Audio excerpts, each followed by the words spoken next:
दोस्तों, आपने group D का फॉर्म डाल दिया। अब आप इंतज़ार करेंगे कि कब इसका एग्ज़ाम होगा।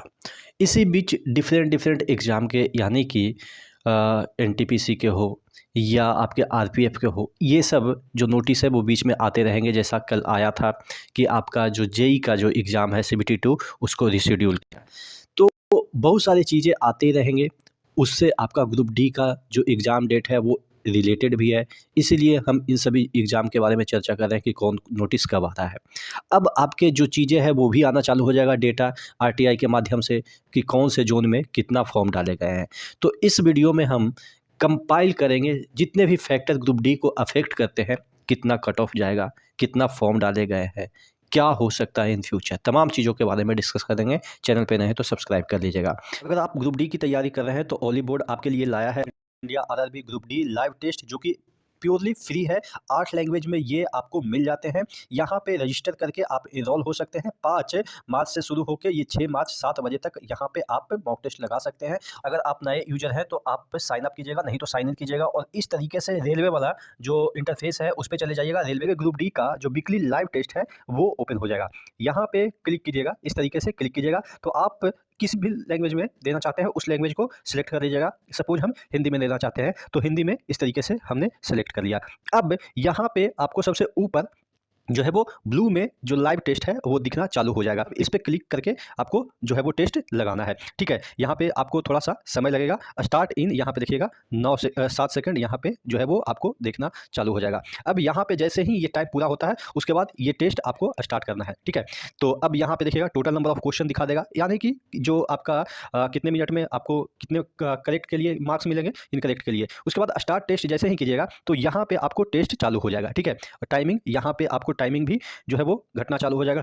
उसके बाद यहाँ पे आप इसको रोक यहाँ पे देखिएगा हिंदी इंग्लिश कोई भी लैंग्वेज में आप दे सकते हैं इस तरीके से। सपोज मेरा इसका आंसर जो है वो क्या है, ये बी है। सपोज मैं एक रैंडमली मैं पढ़ के नहीं दे रहा हूँ। फिर इस तरीके से आगे बढ़िएगा, इसका आंसर जो भी लगाना है वो लगाइएगा। उसके बाद सेव एंड नेक्स्ट कीजिएगा। इस तरीके से जो भी है आप अपना आंसर देते चाहिए और उसके बाद यहाँ पे सेव एंड नेक्स्ट करते जाइए। इस तरीके से आपको टेस्ट लगाना है। ठीक है, उसके बाद यहाँ पे आपको सबमिट का ऑप्शन दिखेगा। सबमिट का सबमिट कर दीजिएगा।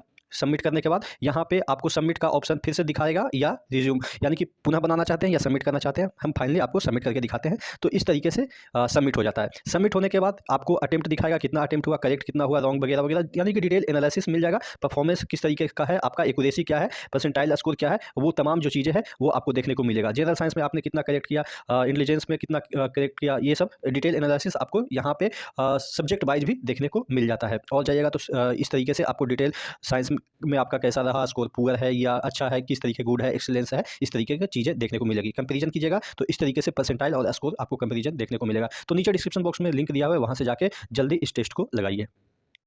अगर हम सबसे पहले बात करेंगे कि एग्ज़ाम डेट कब तक होगा। देखिए, एग्ज़ाम डेट ऐसा तो कहीं शेड्यूल नहीं बताया गया है कि एग्ज़ाम डेट कब होगा। एक शेड्यूल आया था जो कि आपके ये वाला, ठीक है, या आप कह सकते हैं कि नोटिस आया था जिसमें कि ये बताया गया था कि कब आपकी वैकेंसी निकलेगी। आपके ग्रुप डी के संदर्भ में अगर हम बात करें तो अक्टूबर से दिसंबर 2024 की बात कर रहा है कि इस दरमियान आपकी वैकेंसी निकलेगी, ऐसा करके एक नोटिस आया था। एग्ज़ाम से रिलेटेड कोई ऐसा नोटिस नहीं है कि आपका एग्ज़ाम कब होगा। तो ये जब हम बात करें क्या ये फॉलो हुआ था, तो लगभग लास्ट में जाके बताया गया, यानी कि दिसंबर के लास्ट में दिया गया था। अक्टूबर नवंबर दिसंबर यानी कि 3 महीना आप समझ सकते हैं कि इसमें भी डिले हुआ था एग्ज़ाम जो है वो की वैकेंसी निकालने में। तो कब तक आपका एग्ज़ाम होगा, अगर हम बात करें कब तक एग्ज़ाम होगा तो यहाँ पे बहुत सारे फैक्टर को हमको देखना होगा कि क्या टीसीएस के पास जो है वो अभी सिस्टम खाली है कि नहीं खाली है। तो सबसे पहले हम एसएससी को एक बार नज़र दौड़ाते हैं कि एसएससी का एग्ज़ाम कैलेंडर क्या कहता है। आप देखेंगे अप्रैल मई पूरा जेएसए या एलडीसी के जो एग्ज़ाम है उसके लिए यहाँ पे ऑलरेडी एग्ज़ाम डेट बुक है अप्रैल मई। ठीक है, और फिर अप्रैल मई में ही एसएसए यूडीसी ग्रेड के भी एग्ज़ाम है जो कि इंटरनल होते हैं, उसका भी यहाँ पे बुक है। उसी तरीके से अप्रैल में ही आप देखेंगे मई तक इतना ज़बरदस्त तरीके से एसएससी का एग्ज़ाम चला है, डिपार्टमेंटल इसके एग्ज़ाम है वो भी है। ठीक है, उसके बाद जून में आपके जो है वो सिलेक्शन पोस्ट के लिए एग्ज़ाम है जून जुलाई तक। उसके बाद कंबाइंड ग्रेजुएट लेवल के भी आपके जो है वो सीजीएल आपके हैं आपका क्या जून से जुलाई के बीच में, फिर जुलाई से अगस्त में sub inspector police, Delhi police का भी एग्ज़ाम है। तो ये आप देखेंगे जुलाई अगस्त यहाँ पे कंबाइंड जो है वो 12th लेवल का भी एग्ज़ाम है जुलाई अगस्त। तो जुलाई अगस्त तक और भी जो एग्ज़ाम है, लेकिन ये सब छोटे-मोटे एग्ज़ाम हैं।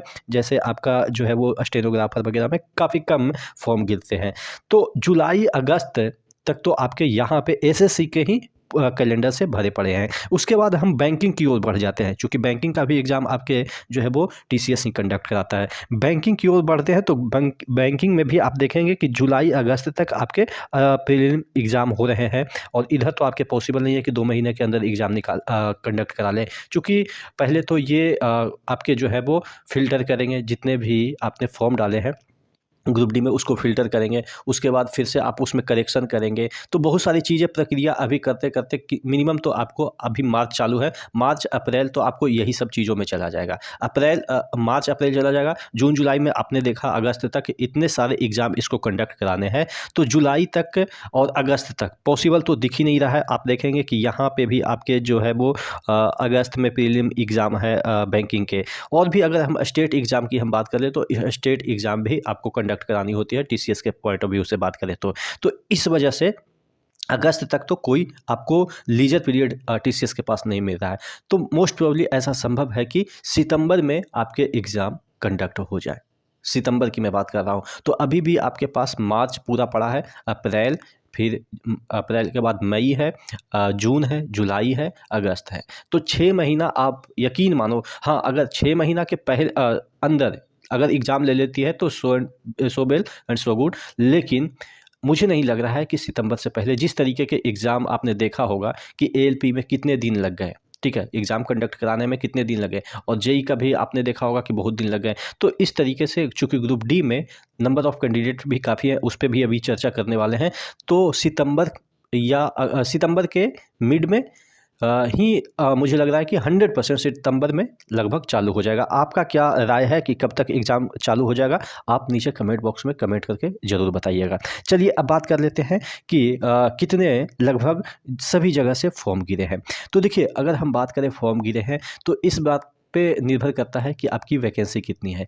पिछली बार हम देखे थे कि लाख वैकेंसी आई थी, इस वजह से फॉर्म की जो संख्या है वो भी बढ़ गई। लेकिन इस बार नंबर ऑफ़ वैकेंसी भी काफ़ी कम है। आप समझ सकते हो 1/3 से भी काफ़ी कम आपको देखने को मिल रहा है। तो इस बार थोड़ा-सा जो बच्चे हैं वो ना पढ़ने वाले ऐसे नहीं भर रहे हैं, ठीक है? पढ़ने वाले ही बच्चे भर रहे हैं। चूँकि पिछली बार नंबर ऑफ़ वैकेंसी ज़्यादा थी तो उनको लगता था कि कहीं न कहीं अगर तुक्का भी मारेंगे तो हो जाएगा। लेकिन इस बार चूँकि नंबर ऑफ़ वैकेंसी ही काफ़ी कम है तो तुक्का का तो कोई चांस ही नहीं है। वैसे भी तुक्का से अब तो नौकरी मिलती नहीं है। पहले ये परसेप्शन हुआ करता था ग्रुप डी का है ना तो हो ही जाएगा, ठीक है? आगे पीछे 2-4 आदमी बता देगा तो हो जाएगा। तो ऐसा अब तो है नहीं। तो इस वजह से फॉर्म की संख्या जो है वो थोड़ा बहुत, ज़्यादा नहीं लेकिन थोड़ा बहुत ज़रूर घटेगी। अगर हम ज़ोन वाइज़ की बात करें तो वही आपके जो वैकेंसी ज़्यादा रखता है ज़ोन, वहाँ पे एप्रॉक्स आपको 11 से 12 लाख देखने को मिल जाएगी। कहीं-कहीं 15 लाख भी चल जाए तो कोई बड़ी बात नहीं है। लेकिन हाँ, एवरेज की हम बात कर लेते हैं जहाँ पे वैकेंसी अच्छी खासी इन द सेंस कि 3,000, 3,500, 2,500 या 4,000 ऐसे हैं। तो वहाँ पे एवरेज 10 से 11 लाख फॉर्म गिरे हैं। और जहाँ पे वैकेंसी काफ़ी कम है, आप जैसे कि मैं बात कर लेता हूँ कुछ जैसे जोन बेंगलोर, भुवनेश्वर, रांची, यहाँ पे आपको 3 से 4 लाख मैक्सिमम फॉर्म देखने को मिलेंगे। लेकिन फिर भी मैं बता दो एक बात चीज़ आपको बता देता हूँ कि जो फॉर्म की संख्या है उससे आपको डरना नहीं है। आपको इस बात से कतई नहीं डरना है कि कितना कहाँ पे फॉर्म गिरा है, चूँकि आपके जो कट ऑफ है वो क्वालिटी मेंबर डिसाइड करते हैं। चलिए अब बात कट ऑफ पे आ गई है तो कट ऑफ पे के बारे में भी चर्चा कर लेते हैं। देखिए, अगर हम बात करें एएलपी का कट ऑफ अभी जो हाल ही फिलहाल में गया है, आपने देखा होगा नंबर अगर 20-25 भी ला रहे हैं तो उनका सिलेक्शन हुआ है। तो क्या ऐसा सिलेक्शन आपके ग्रुप डी में भी देखने को मिलेगा? तो देखिए, चूँकि वहाँ पे नंबर ऑफ सिलेक्शन जो है वो 3 लाख लगभग बच्चों का हुआ है सीबीटी 1 में एएलपी में।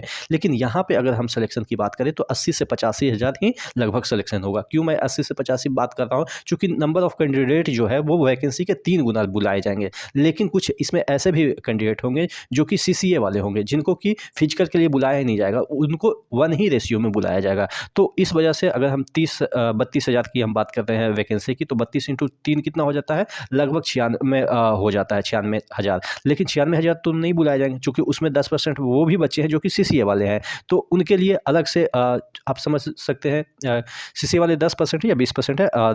देख लेते हैं कितने परसेंट है यहाँ पे आपको। ठीक है, यहाँ पे टोटल वैकेंसी कितनी है 503, तो लगभग 10% ही हुए ना। 1 मिनट, नहीं 20% हो गए। हाँ, 5 दूनी 10, 20% हो गए। तो इस वजह से आप समझ सकते हैं कि CCA वाले भी कैंडिडेट काफ़ी ज़्यादा संख्या में हो जाते हैं, तो इस वजह से वहाँ पे बच्चे की संख्या कम हो जाएगी फिजिकल में, तो तकरीबन 80 से 85 हज़ार बच्चे बुलाए जाएंगे। तो अब जहाँ पे 3 लाख बच्चे बुलाए जा रहे थे, जहाँ पे 80 से 85 हज़ार, तो ऑब्वियस है कट ऑफ थोड़ा सा ऊपर जाएगा। तो हम रा नंबर की बात कर लेते हैं। रा नंबर कितना लाएंगे तो आपका सिलेक्शन लगभग 100% हो जाएगा। 65 से 70 लाते हैं रा नंबर, चूँकि रा नंबर बहुत तगड़ा होता है लाने के लिए। नॉर्मलाइज तो आपके 85 भी जा सकते हैं, लेकिन 65 से 70 लाते हैं, 65 से 70 लाते हैं तो आपकी उम्मीदें ज़िंदा रहेगी। अगर 65 से कम लाते हैं तो ये भी है कि थोड़ा 50-50 के चांस रहेंगे। आप ज़रूर कमेंट करके बताइएगा कि कितना नंबर अगर लाना पड़ेगा जिससे कि सिलेक्शन पक्का हो जाएगा। नेक्स्ट वीडियो मिलते हैं, तब तक के लिए जय हिंद।